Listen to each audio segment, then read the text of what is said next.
how to listen songs together in a long distance relationship.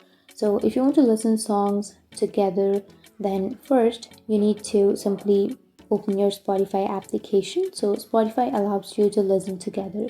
So you need to open up the application or download the application and log into your account.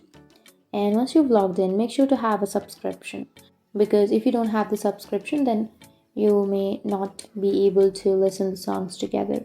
So once you have the subscription, you can simply choose any song that you would like to play.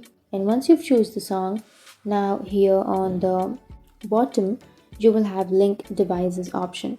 Tap on that link device, and here you will have your devices, right? So here it will show you the devices that have been linked to the account or your account.